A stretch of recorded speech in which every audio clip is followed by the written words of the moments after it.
Ya. Electivo 1, perdón, seguridad para la minería.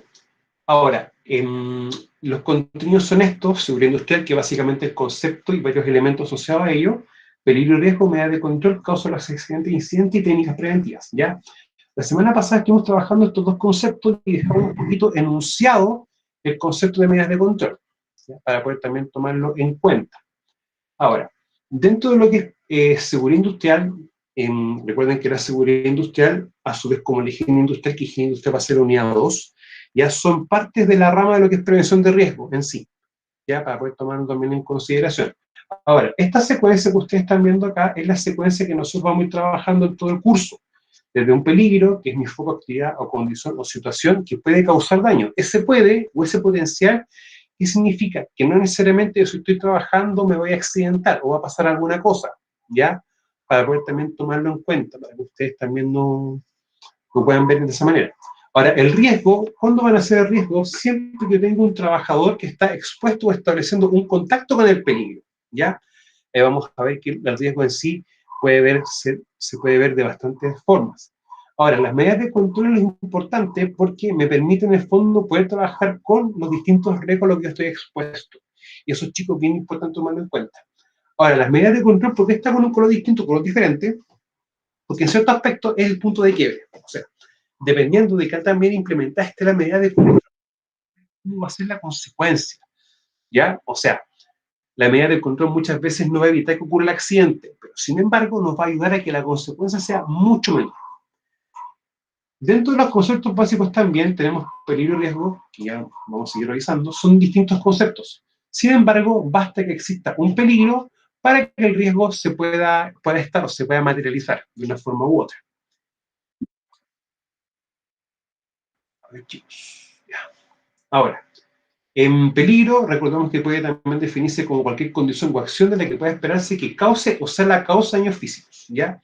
Ahora, quizás muchos de ustedes han trabajado en minería o han trabajado en alguna construcción o en alguna especie de trabajo que implique un riesgo de niveles altos, y le van a decir que peligro también puede causar daño a las instalaciones. Eso es correcto, ¿ya? O sea, las definiciones también hablan de no solamente un daño a las personas, sino al medio ambiente también y a los procesos, ¿ya? Para también tomar esa perspectiva. Otro elemento importante es que el peligro se puede clasificar en A, B o C, y el peligro de una clase A es cuando la consecuencia es mayor, y una clase C va a ser una consecuencia menor. Ahora, por ejemplo, si estamos viendo esta lámina, acá tenemos dos peligros, ¿ya? Un peligro en este caso que es una mujer conduciendo sin su cinturón de seguridad, que sí, el peligro es ese, conducir sin cinturón, ¿ya? Y acá una persona haciendo un trabajo de soldadura bajo un vehículo apoyado con un par de postes. Ahora, nunca olvidar que es importante que los peligros se pueden clasificar, ¿ya? Y eso también nos va a dar ciertas orientaciones. Ahora, el riesgo nace cuando yo interactúo con el peligro, y también es la probabilidad de que un peligro pueda causar daño. El riesgo, cuando empecemos ya a trabajarlo desde la unidad 3 y 4, nos vamos a dar cuenta que uno ya lo puede como establecer como la vía o camino con que el trabajador interactúa con el peligro. Yo, cuando establezco esa interacción, es lo que yo puedo controlar o aplicar una o varias medidas de control. Ahora, en minería, chiquillo, nosotros tenemos un elemento bien específico que es el reglamento de seguridad minera. El reglamento de seguridad minera, como yo le explicaba en la clase anterior, también me define el concepto de faena minera. Y faena minera para el reglamento es desde las labores de prospección hasta las labores de cierre. O sea, por ejemplo, construcción de una faena, la mantención de los caminos, construcción de caminos, todo lo que implica la construcción y operación pasa a ser faena minera, para poder tomarlo también bien en cuenta. Ahora, ¿cómo podemos interactuar? Mediante un contacto, una exposición, una inhalación u otros. Contacto, por ejemplo, ¿con qué? Con una superficie caliente, contacto con energía eléctrica, contacto con un elemento cortopunzante, un elemento punzante, por ejemplo. Exposición puede ser a calor, a frío, a radiación ultravioleta. También puede ser una exposición, por ejemplo, a una condición de presión anormal, como por ejemplo ya estar trabajando sobre los 1500, 2000 metros. Eduardo, dígame. ¿Puede ser como una exposición a gases químicos igual? Sí, puede ser una exposición. Es que una cosa es la exposición, por ejemplo, cuando tu cuerpo puede tocar algún vapor, alguna niebla de algún producto químico, pero también se puede dar cuando yo estoy trabajando e inhalo, por ejemplo, algún vapor de algún ácido, como por ejemplo un ácido sulfúrico o un nítrico, o un clorhídrico, o también puede ser, por ejemplo, el amoníaco. ¿Ya? Se puede dar con la sustancia química, se puede dar de esas dos formas. Eduardo, ¿respondí su pregunta con eso? Sí, lo que pasa es que yo cuando trabajaba en Maricunga, a ¿Ya? nosotros tratábamos de evitar trabajar con viento blanco. Porque Ya, el viento eso es otra blanco, sin situación. embargo, igual es ácido. Es como bien ácido eso. Ah, sí, porque ahí hay lugares donde se trabaja, por ejemplo, con pilas de lixiviación. Entonces también se produce un tema ambiental con respecto a eso. ¿Ya? Ahora, el viento blanco genera, por ejemplo, ciertas condiciones de visibilidad y alteración del funcionamiento. ¿Ya? Yajaira, ¿usted me iba a hacer alguna pregunta? Sí, un riesgo Ya. es como la polución del fierrillo que produce la pele. Hagamos un ejemplo. El fierrillo en sí de la planta pellet, por ejemplo, con lo que tú me estás diciendo, es el peligro. Pero el riesgo es inhalar ese polvo, la inhalación. Ah, ya, Lo que perfecto. generalmente pasaría si no estáis usando la trompa, que debería usarla. Claro, o sea, utilizar el respirador con un filtro específico, ya, eso en la práctica, chiquillos, es un peligro. El no utilizar un elemento de protección personal es un EPP. O sea, perdón, es un peligro. El no usar el EPP, ¿ya? Para tomarlo de esa forma. Ahora, chicos, yo no sé si ustedes, por ejemplo, saben cómo colocar un respirador, cómo hacer las pruebas de presión, cuáles son los tipos de filtro, incluso los tipos de respiradores, chicos. ¿Alguno de ustedes lo sabe? ¿Claudia? Yo no, profesor, porque nunca he trabajado en minera ni he usado Ya. ese. No, Entonces, esos no, chiquillos, profesor, vamos a nunca trabajar. lo he Ya, utilizado. Yo sé Lo... que para las trompas, para el ya, polvillo, eran unas que tenían filtro de papel. Y para los químicos era otro más ya. específico. O sea, Desconozco cuáles eran las medidas. ya, miren, Hay cuando distintos tengamos que tipos de ver filtro. claro, distintos tipos de filtros y distintos tipos de respiradores y materiales, etcétera. Cuando veamos medidas de control, chiquillos, que es la unidad 4, vamos a trabajar un poco eso. ¿Ya? Les voy a explicar cómo se colocan las formas de presión y filtro y todo eso, para que queden bien claros con aquello. Ahora, la inhalación puede ser de gases, vapores o polvos. ¿Ya? Por ejemplo, la inhalación de polvo, como es en el caso de los maestros de la construcción, por ejemplo, que trabajan enyesando, ¿ya? O colocando, por ejemplo, cerámico, o cortando cerámico, ellos están expuestos a polvo. Pero en el caso de la construcción, un polvo con sílice, que es muy parecido al polvo con sílice que se origina en minería. ¿Ya? O sea, también vamos a tener quizás riesgos mineros o que se dan habitualmente en minería, pero en otras actividades. Ahora, en la práctica vamos a ver que el riesgo también puede ser, por ejemplo, movimientos repetitivos, caída al mismo nivel, contacto con sustancias químicas, contacto con objetos cortantes y punzantes, inhalación de humos y exposición a ruido. ¿Ya? Ahora, si nos damos cuenta acá lo que pasó, que no hicieron ninguna evaluación absolutamente de nada, y ni siquiera reconocieron los riesgos de manera previa, por lo tanto no aplicaron ninguna medida de control. Ahora, ¿por qué es importante tomar en cuenta eso? Porque yo tengo que identificar mi peligro, lo que yo hago y también sus características. ¿Para qué? Para ponerme a pensar y reconocer los riesgos o la forma de interacción del trabajador con el peligro. Cuando yo hago ese ejercicio, estas son las medidas de control que puedo aplicar. Y de hecho, algo que vamos a empezar a trabajar un poquito en un par de minutos, para poder también verlo desde esa perspectiva. Bueno, ¿el riesgo es importante clasificarlo? Sí, es importantísimo. Razón motivo, porque uno empieza a identificar cuál es el riesgo que de manera más real genera accidente. Y a mí el que me interesa mucho es el riesgo adquirido. ¿Ya? Es cuando el riesgo en el material o equipo no existe y se agrega. ¿Ya? Ahora vamos a ver un ejemplo de aquello, también para poder enlazar con lo que corresponde a las medidas también de control, para poder también trabajar en esa perspectiva. Y de otros chiquillos, voy a hacer un cambio acá en estas cositas, voy a sacar un poco las cosas acá, ¿ya? Voy a colocar la cámara en otra posición, y vamos a empezar a trabajar ya o a reforzar los conceptos y ver conceptos nuevos chiquitos. ¿Ya? Así que les pido un par de segundos y volvemos.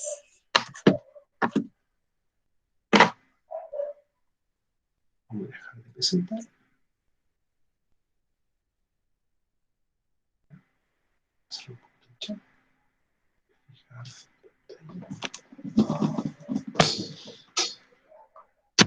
Ya. Chicos, ¿están viendo lo mismo que yo? Sí, profe. ¿Sí? Ya. Ahora, recién estamos hablando del concepto de riesgo adquirido, que es cuando un riesgo en el material o equipo no existe y uno se lo agrega. Un ejemplo de eso, bien simple, es tener un par de tambores, ¿ya? Y colocarle, por ejemplo, 2 tablones, o una tabla, o un par, ¿ya? ¿Para qué? Para yo, por ejemplo, generar una plataforma, una superficie de trabajo. O si no tengo, por ejemplo, una plataforma, utilizarlo como una plataforma de trabajo, ¿ya? Esos chiquillos me generan un riesgo adquirido. Razón, motivo, primero que todo, esto no se utiliza para lo que yo estoy explicando. Al yo utilizar aquello, estoy empezando a generar un riesgo a algo que no lo tiene. Por lo tanto, el que esto sea una plataforma de trabajo va a implicar que exista un riesgo de caída a distinto nivel, ¿ya? Hay que diferenciar. Caída al mismo nivel, chiquillo, es esto. Cuando yo estoy en la misma superficie que estoy circulando. Esto de distinto nivel, y si la persona está situada a 1,8 metros de altura, podemos decir nosotros que va a ser caída de altura, ¿ya? Ahí vamos a revisar un poquito una PPT que explica también y lo define desde el punto de vista legal. Ahora, la pregunta mía, chiquillos, imaginémonos que tenemos que hacer una labor de carguillo, ¿ya? Con un cargador, con una retroexcavadora en este caso, ¿ya? Y, por ejemplo, también con un camión tolva en este caso, que puede ser, por ejemplo, un camión de los que uno normalmente visualiza, ¿ya? Como, por ejemplo, el que tengo acá. No, chiquillos, me llevo un par de cositas acá. Estos, chiquillos, es un camión tolva, ¿ya? Un camión 16 toneladas de capacidad que tiene acá en su tolva, ¿ya? Ahora, chiquillos, la primera pregunta. ¿Qué riesgo implica este vehículo, este equipo? ¿Alguien me puede decir, por favor? Dependiendo del nivel donde esté, puede ¿Ya? que le afecte la tolva, puede incluso ladearlo, pero dependiendo ¿Ya? siempre del nivel. O sea, la superficie en la que estemos trabajando nosotros. Exactamente. ¿Ya? ¿Qué más? ¿Qué más, chicos, me pueden decir? Carga mal Desprendimiento de activada. material. ¿Perdón? Carga mal activada. ¿Ya? O sea, en el fondo, ¿cómo yo coloco la carga? O sea, acá siempre hay que tener un factor de seguridad. Si la tolva son para 16 toneladas, lo que dice la bibliografía es que no se cargue hasta más del 80 o el 90% de su capacidad. O sea, si trabajamos el 80%, al menos son como 14 toneladas máximo de peso. Que puede, o sea, de masa, porque el peso es una fuerza hacia abajo. No hay que confundir aquello. Ahora, cuando yo le pregunto a ustedes qué tipo de riesgo, en la práctica es una pregunta capciosa, porque lo que ustedes también me voy a preguntar es decir, pero profe, ¿y cuál es la actividad que estaría utilizándose este equipo para ver cuáles son los riesgos asociados? Porque una cosa es el transporte, pero otra cosa distinta es cuando tenemos nosotros que hacer qué cosa, un labor o tarea de carguillo. ¿Ya? En este caso, utilizando este equipo pero como cargador frontal. Recuerden que este equipo también tiene un brazo articulado que hace la vez de una excavadora, ¿ya? Ahora, eso es lo primero. Lo primero que hay que preguntarse qué estoy haciendo y cuáles son las condiciones del lugar y del entorno. Eso es lo primero que uno se hace o se pregunta, o la primera pregunta que uno se hace para empezar a ver los riesgos, ¿ya? Para poder entenderlo de esa forma. Por lo tanto, acá nosotros, si tenemos otro vehículo más de alguna estructura, podemos hablar de un riesgo de choque o un riesgo de colisión. O sea, riesgo asociado al vehículo. Ahora, acá este tipo de equipo, o vehículo en realidad, o podemos decir de vehículo pesado, que es lo más correcto. En minería, chiquillo, uno tiene vehículos pesados, vehículos livianos, ¿ya? Equipos de operación, como por ejemplo, a ver si se ve un poco bien, la excavadora que tengo ahí, al medio, ya que es un equipo de operación, y esto que tengo acá, este mini cargador con ruedas, es un equipo de apoyo, que en el fondo permite que la operación siga. Ahora, acá con este equipo tenemos varios riesgos, ya, y riesgos tanto para el conductor como para las personas que están en el entorno. Y lo primero son los puntos ciegos. O sea, este vehículo, si se dan cuenta, tiene todos estos puntos ciegos. ¿Ya? Y recién el conductor va a tener una visión hacia adelante de más o menos unos 6-7 metros. ¿Ya?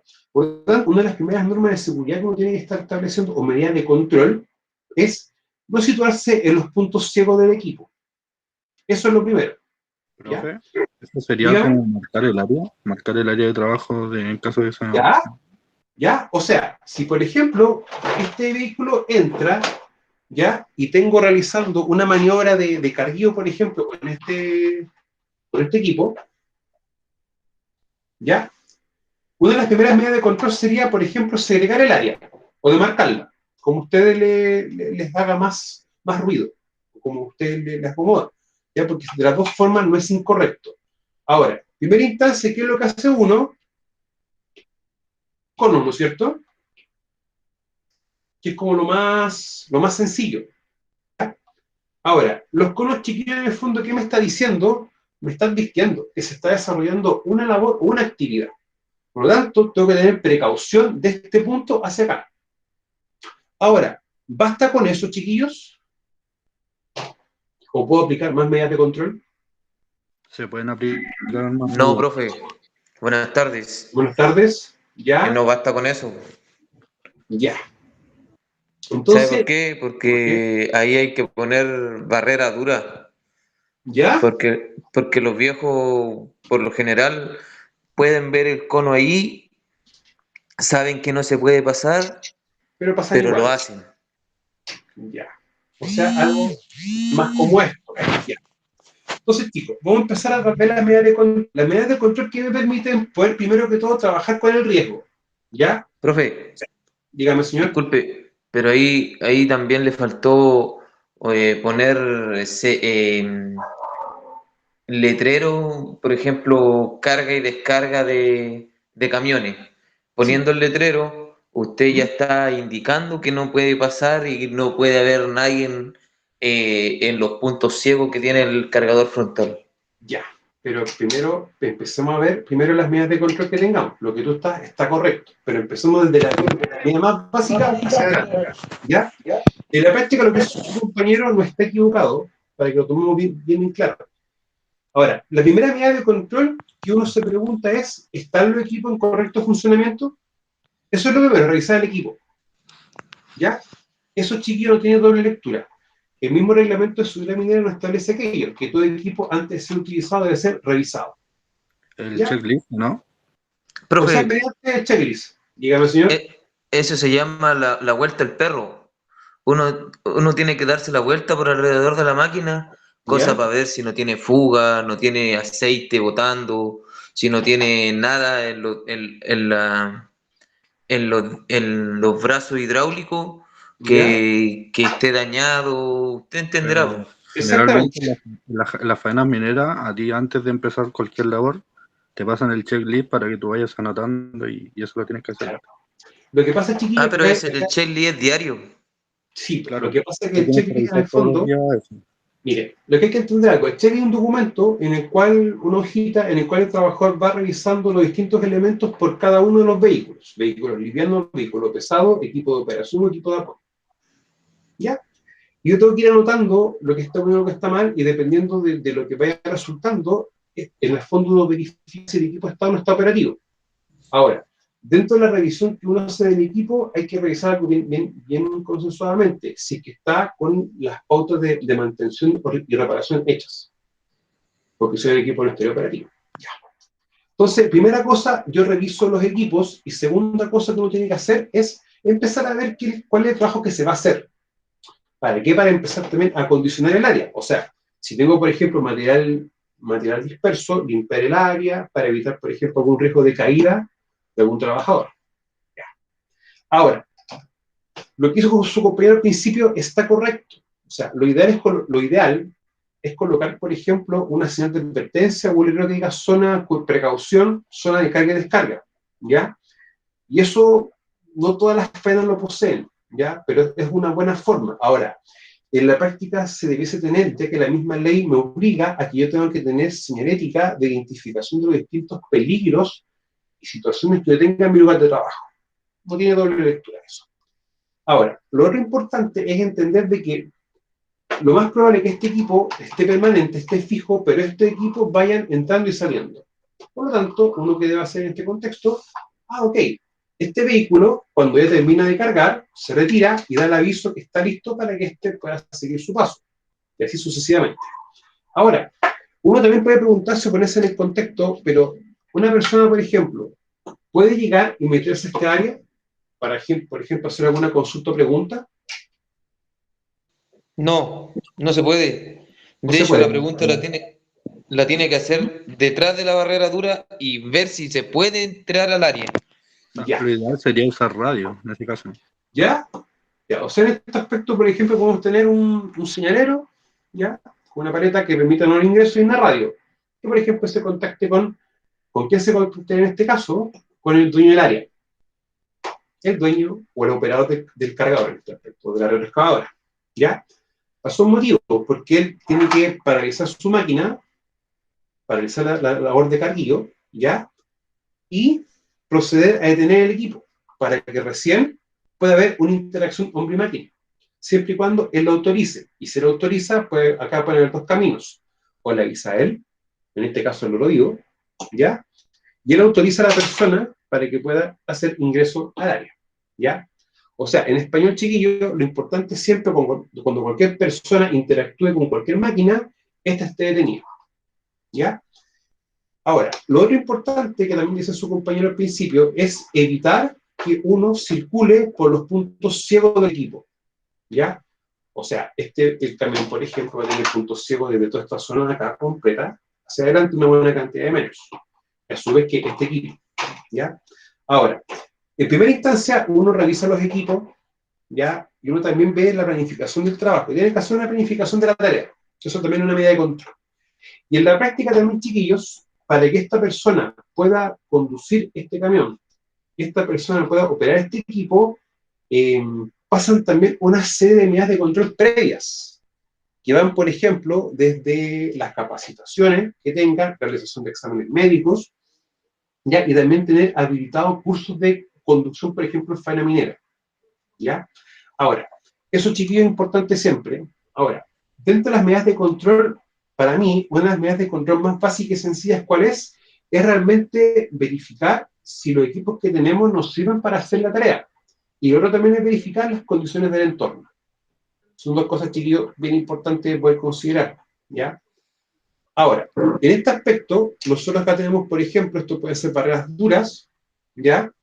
Y de otra forma, también lo que tienen algunas empresas, cuando tienen, por ejemplo, estaciones de carguillo, cuando ya tenemos una planta de proceso, por ejemplo, una concentradora, ¿ya? O una fundición, que son plantas de beneficio. Planta de beneficio, chiquillos, se define toda planta en el cual pasa una cantidad de material con mineral, ¿ya? Y uno obtiene un producto, ¿ya? Por ejemplo, una concentradora, uno tiene un concentrado, y una fundición puede tener, por ejemplo, hasta un cobre con cierta pureza. ¿Alguien me quiere decir algo, chiquillos? ¿No? ¿Cómo, profe? Ahora, no sé, ¿alguien tenía alguna pregunta, chicos? No, es que igual el único punto ciego que tiene la máquina ahí, me parece, que es donde tiene el aguilón. Sí, el aguilón en la práctica, porque de hecho no sé si se puede apreciar muy bien, pero por ejemplo tenemos espejos en la sección de acá y en la sección de acá, en la parte externa. No es un espejo al medio, ¿ya? Y aparte que también tener pensado otra cosa, la persona está sentada más o menos sobre 1,5 m, 1,6 m de altura. Entonces, automáticamente el rango de visión se eleva mucho y empieza a tener puntos ciegos en las partes bajas, ¿ya? Y también vamos a tener puntos ciegos dependiendo si estoy usando el brazo del equipo o si estoy utilizando el balde. Debemos tener diferencias, ¿ya? Ahora, las medidas de control, chiquillos, como yo les explicaba recién, pasan también por cómo yo tengo utilizado o tengo limpia mi superficie de trabajo. Está muerta en la A olla. esos chicos, por favor, pueden bloquear los micrófonos, son tan amables, chiquillos. ¿Ya? Lo importante, por ejemplo, es poder limpiar las áreas y evitar ciertos riesgos que podamos tener, por ejemplo, asociados a aquello. Chicos, consulta. Con la gallina. Por favor, pueden cerrar sus micrófonos, si no es para hacer consultas, si son tan amables, por favor. Sí, mamita. Siempre. Siempre con mucho cuidado. Eric, micrófono. Ah, Por disculpe. favor. Ya. Chicos, de lo que hemos visto hasta el momento, ¿alguna duda o consulta? No, profe, está clarito. Ya. Entonces, si una persona, por ejemplo, se contacta con el núcleo vivo para hacer ingreso al área, en la práctica es una medida de control de tipo administrativa. ¿Ya? También uno puede decir que, por ejemplo, la paleta, el casco, la radio, el geólogo, también se consideran como medidas blandas. ¿Ya? Ahora vamos a empezar a ver cuál es la diferencia entre una medida blanda, una medida dura, etc. ¿Ya? Porque hay diferencias, chicos. Eso también tenemos que nosotros empezar a entenderlo. ¿Ya? Pero, profe, la barrera dura la barrera blanda son los conos con la cadena que se pone de color rojo y blanco. Sí. ¿Y sabes tú por qué se llaman barreras blandas? Porque se puede pasar, pues. Una barrera dura, por ejemplo, lo que puso en segundo lugar recién, es una barrera dura porque ya es como tengo que agacharme o sencillamente me está indicando que no puedo ingresar para allá, pues. Exactamente. ¿Ya? La barrera blanda, en el fondo, es una barrera que tú fácilmente la puedes sacar. ¿Ya? Que en el fondo no tiene un peso mayor. ¿Ya? Por eso uno habla de barreras blandas. Ahora, chicos, dejen compartir la PPT. Para seguir con esto. Va. Chequeé un poquito que hay problemas técnicos, parece, con Meet. Ahora sí. Ya. Entonces, chicos, tenemos que las consecuencias, chiquillos, es lo que sería o resulta de otro. O sea, por ejemplo, si estoy manipulando un cuchillo o un elemento cortante, el riesgo sería contacto en el elemento cortante y la consecuencia sería un corte. ¿Ya? Ahora, lo que tenemos acá, chiquillos, nosotros en la práctica van a ser distintos tipos de consecuencias que se pueden originar. ¿Ya? Yo siempre les pido, por favor, no confundir ¿cómo se llama? Las consecuencias con los riesgos, ya más o menos diferenciar aquello. Ahora, acá tenemos un ejemplo de peligro, chiquillos. ¿Ya que me puede decir cuál sería el peligro? En este caso. La escalera. ¿Ya? Sería la escalera ¿Qué más? de la posición que le está usando actualmente. Ya, mira. Acá tenemos la escalera está acá. Y de hecho, una escalera ligera. ¿Ya? La persona está haciendo un trabajo de altura, que en el fondo ese es el peligro. ¿Ya? Porque acá fácilmente tenemos sobre 1,8 metros. Pero fíjense lo que está utilizando como escalera. Eso mismo, está usando los pilares, ¿no? Exactamente. La misma estructura del toldo. Exactamente. Por lo tanto, en la práctica corresponde que utilice la estructura como un equipo, una herramienta, mejor dicho. No. No. Sí, ese vendría siendo equipo. Bueno. Profe, Sí, entonces ahí vendría y ahí- siendo un riesgo de adquirir, porque y se también- está dando una función ¿Ya? que no corresponde. Exactamente. Profe, Dígame. y lo otro es aplastamiento también, aparte de la caída es aplastamiento porque puede alguien pasar por abajo. Aplastamiento igual Ya. no Ojo, exponer extremidades. estamos hablando del peligro, no estamos hablando de la consecuencia. Enfoquémonos primero en el acto, en la situación y condición que estamos viendo. ¿Ya?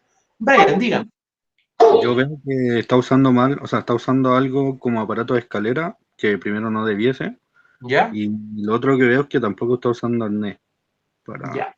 El arnés, ya, ojo, el no utilizar elementos de protección personal, te creo, eso es un peligro, ¿ya? Pero acá también tenemos que ser bien lógico y razonable. ¿Dónde yo puedo afirmar en este contexto un arnés? ¿Dónde? Profe, pero que, Dígame. profe, disculpe, Dígame. compañero, pero que igual ese es como un peligro. Te dice el no uso de EPP. Sí. Si al momento de trabajar uno necesariamente para entrar a trabajar tiene que usar los EPP, sí o sí. No es como un... A ver, pero acá es que también, Eric, perdón, pero también tenemos que ser bien lógicos. ¿Yo voy a usar EPP? Sí, tengo que usar EPP, pero también depende del trabajo que esté realizando. ¿Ya? No hay que utilizar cualquier EPP, porque el definir o utilizar un EPP incorrecto es un peligro. Eso tenemos que tener bien claro.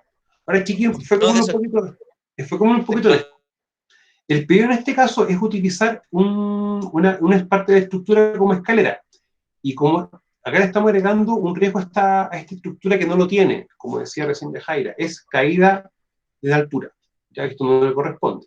Ahora, si nos ponemos a pensar en las consecuencias que uno puede haber, puede ser golpeado contra el suelo, ¿ya? O si pasa, por ejemplo, a alguna persona que esto pueda, por ejemplo, dañar a la persona a una que está circulando abajo, ¿ya? Ahora, acá, por ejemplo, en este caso, chiquillos, ¿cuáles serían los riesgos a los que yo estoy expuesto?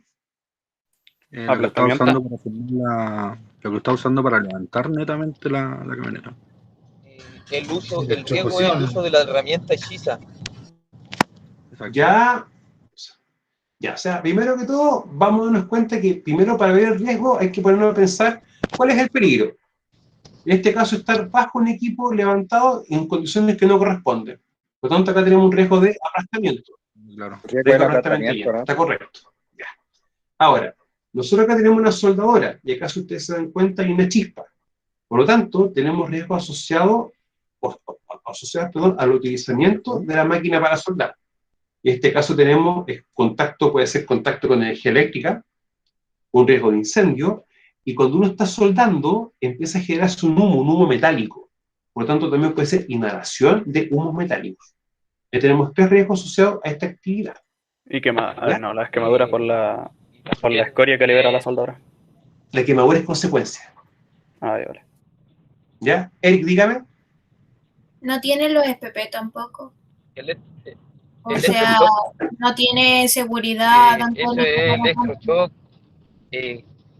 Eso es consecuencia. Quemadura en los ojos por no usar eso es consecuencia. el visor. Eso es consecuencia. ¿Ya? Lo que pasa es que en ese aspecto el riesgo podría ser estar expuesto a luz incandescente. Ese puede ser, por ejemplo, un riesgo. ¿Ya? Y la consecuencia es lo que pasa cuando la persona está expuesto. Eso es lo que uno empieza a pensar como consecuencia. Por eso uno tiene que hacerse esas preguntas. ¿Ya? Ahora, chiquillos, las medidas de control en sí van a estar siempre o van a depender siempre de mi riesgo. ¿Ya?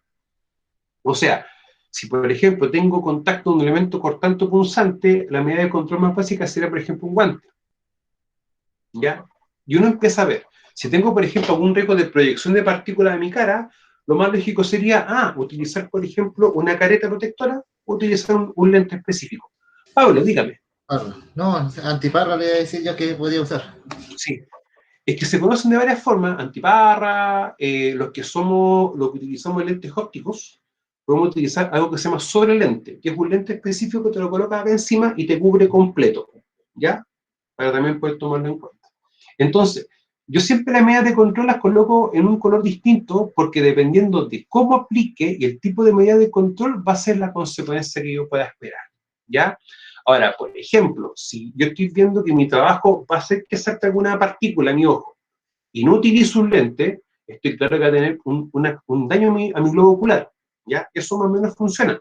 Ahora, si estoy expuesto como riesgo a inhalación de polvos, o por ejemplo con sílice, y no ocupo ninguna medida de control, yo sé que la consecuencia en un periodo de 10, 15 años o 20 años incluso puede ser una silicosis, ¿ya? Para que más o menos empecemos a diferenciar algunos conceptos. Ahora, a mí, ¿por qué? Netamente la medida de control es para evitar la consecuencia, pero no tan fuerte, por así decirlo. Para minimizarla. Exacto. ¿Ya? Yo siempre coloco el mismo ejemplo. Tengo un arnés, me lo coloco mi arnés con mi punto de anclaje y todo eso. ¿El arnés va a evitar que tú te caigas? No. No evita que se caiga. Va a evitar que golpee el suelo. Es para evitar que uno caiga al suelo, exactamente, arriba de 1,8 m, como dijo usted. Pero profesor, sí. Yo disputo la opinión que dijo usted en la clase pasada, que dijo que para 1,8 m para arriba, pero que hay empresas o diferentes tipos de reglamento para cada empresa. Por ejemplo, hay empresas que lo toman como de 1,5 m en adelante y hay otros que lo toman de 1,8 m. ¿Me dejas explicarte algo para que quede bien claro? Por favor. Ya. Accidente del trabajo es toda lesión que sufre un trabajador a causa con ocasión del trabajo y le produce incapacidad o muerte. Bajo ese punto de vista, las últimas modificaciones que le tuvo la ley de accidentes de trabajo por medio de las distintas circulares, define claramente el accidente fatal y el accidente grave. El accidente fatal es cuando el trabajador muere de manera inmediata o producto del accidente. Y el accidente grave, no necesariamente, como dice acá, corresponde al accidente que, produciendo lesión, cumple con definiciones de tipo operacional, las cuales no necesariamente son clínicas ni médico-legales. Cuando voy yo a los 7 tipos de accidente, voy al clase D, que dice textual, por caída de altura de más de 1,8 metros, por encima del nivel más bajo tomado como referencia. O sea, si tengo del piso a los pies del trabajador, una altura mínima de 1,8 m, cada persona se define como caída de altura. Esto no lo estoy inventando yo, la misma ley me lo tipifica así. ¿Ya? Por lo tanto, si la ley me tipifica que todo trabajo sobre 1,8 metros es caída de altura, eso es lo que manda. Razón, motivo. Si yo tengo alturas inferiores a 1,8 metros, 1,6, 1,5, y utilizo un elemento para detener caída, me estoy comiendo el margen de seguridad.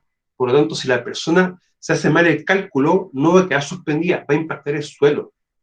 Ahora, la ley me define aquello. Y toda empresa o faena puede, por ejemplo, tener su propio reglamento. Y de hecho, el mismo reglamento de seguridad minera, decreto 132, no me acuerdo específicamente el artículo, me define que toda empresa para las operaciones tiene que tener definido un reglamento y procedimiento de trabajo para aquello. Y la ley no minera también lo tipifica. ¿Ya? Ahora, si una empresa tiene definido como 1,5 metros su altura, que todo caía sobre 1,5, lo toma como altura, bajo este punto de vista no es lo correcto. ¿Ya? Hay consecuencias legales de si yo digo, tomo una atribución o coloco un factor de seguridad inferior a lo que la misma ley me define. No es por capricho. ¿Ya? O sea, en ese aspecto, la ley manda. ¿Ya? Te digo con buena onda, la ley manda. ¿Ya? Ahora, a mí me tocó verlo. En un par de faenas me tocó ver eso que era 1,5. ¿Ya? Y ahí uno después conversaba y uno explicaba eso y le mostraba esto. Ah, ok. Se va a entender aquello. ¿Ya? Ahora, son todas las medidas adoptadas en función del riesgo para su efectivo control, las cuales pueden ser de tipo duras, barreras protecciones o elementos que en el fondo sean tangibles, ¿ya? O el tipo blandas, que son procedimientos, instructivos, inspecciones, entre otros, ¿ya? Acá, bueno, tenemos, por ejemplo, distintos ejemplos, para la redundancia, de medidas de control. Ahora, son tomadas a través de decisiones. O sea, yo como empresa voy a evaluar mi riesgo y en función de eso digo, estos riesgos críticos le voy a colocar un control más intenso y estos riesgos que son quizás de una consecuencia más baja, le voy a aplicar una medida de control más suave. ¿Ya? Voy a controlar igual, pero no tan intenso como algo que puede tener una consecuencia mayor. Eso hay que entenderlo en esa perspectiva. Ahora, como recién dijo alguien ahí, es para tratar o reducir los riesgos. En el fondo es para que yo aplique una medida de control para trabajar el riesgo, para tratarlo. Y aún así, para cuando ocurra algo, la consecuencia sea la menor posible. Eso es lo importante tomarlo en cuenta. O sea, yo insisto, la medida de control no va a evitar que ocurra el accidente muchas veces, pero sí va a ayudarnos a que la consecuencia sea mucho menor. Y eso hay que tomarlo de esa perspectiva. En la práctica, las medidas de control radican en que permiten gestionar el riesgo de todas las perspectivas. Cuando estábamos recién viendo la dinámica del carguillo de un camión, ahí no había una medida de control. Habían por lo menos 3 o 4. Y fácilmente pueden incluso haber más de 10 o 12 medidas de control. Y eso que me permite de poder evitar la ocurrencia de distintos riesgos. Ya, o sea, entre más yo controlo algo, voy a disminuir la probabilidad de que esto pueda ocurrir. Chicos, ¿eso último se entendió? Sí, profesor. Sí, profe. ¿Sí? Sí, profesor. Ya. Asusté, chiquillo. Ahora, acá tenemos un tema que es como ¿qué pasa con las jerarquías de control en sí, o con los controles que uno puede aplicar? No, a mí parece que alguien está tocando su teclado y está empezando a darnos puros ceros, unos, 0, 1 en binario. Así que por favor vea eso. Ya. Ahora, cuando uno tiene una pirámide, uno se preocupa de que la base sea lo más grande, lo más robusta posible. Y cuando uno ve esto, se da cuenta que acá utilizamos el EPP como base de la pirámide para hacer control de riesgo. Y si uno ve el caso chileno, o lo que pasa actualmente acá en Chile, uno ve que en esta pirámide el EPP está arriba, porque es en el fondo lo más débil. Ahora, ¿por qué pasa esto? Porque cuando uno quiere trabajar los riesgos, uno dice, tengo exposición a polvo. Ya, ok, respirador, con filtro para polvo. Y es lo primero. ¿Y por qué se hace eso? Primero que todo, porque es barato, un EPP es barato, es asequible, ¿ya? Y se puede entregar de manera fácil. Se puede conseguir también, no es tan complejo. Pero la pregunta mía, si tengo un ambiente donde genero polvo, ¿cuál sería la medida de control real a aplicar en ese contexto? ¿O lo más lógico de aplicar? Profe, ¿puede Chicos, repetir? si tengo polvo en el lugar de trabajo, en mi ambiente de trabajo, ¿cuál sería la medida de control a aplicar más lógica? Un equipo de extracción. ¿Ya? de ingeniería. Reducir la polución. Ya. ¿Y Reducir eso la cómo yo lo hago? contaminación. Ya. Ahí está, me gustó eso. Porque en la práctica voy a trabajar la fuente donde estoy generando, por ejemplo, el polvo o la polución del ambiente. La trabajo directamente con eso. Y eso lo puedo trabajar con una medida de ingeniería. Ahora, si ustedes se dan cuenta, el EPP es menos efectivo, pero una medida de ingeniería va a ser siempre mucho más efectiva. Y en ese aspecto, ¿qué haría yo? Diría, miramos primero cómo está el polvo en el ambiente. ¿Cuánto polvo hay? ¿Para qué? Para nosotros decidir más o menos qué tipo de medida de control aplicar, por ejemplo, un sistema de extracción de aire, entre otras cosas, ¿ya? Y recién empezar a decidir la medida de control. Eric, dígame. Eric, ¿está levantando la mano? ¿Tiene alguna pregunta usted?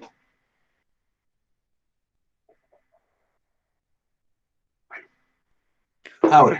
Como recién decía un compañero, reducir la polución, ¿sí? con un sistema de regadío con bajo camión aljibe. Eso puede ser uno, por ejemplo, ¿ya? Pero si estamos trabajando, por ejemplo, sí, es un tema, el tema de los costos, por eso el EPP. Eric, ¿tiene usted alguna consulta? ¿Que está levantando la mano? Ya. Ahora, en el caso chileno, yo debo aplicar medidas de control, ¿ya? Y en este aspecto, puedo aplicar medidas de ingeniería, ¿ya? Eso es así. Ahora, en un ámbito que vamos a conversarlo, que también tenemos que verlo en la unidad 2 de higiene industrial, existe algo que se llama la exposición ocupacional a polvo, que es el famoso PANESI, en este caso a polvo con contenido de sílice.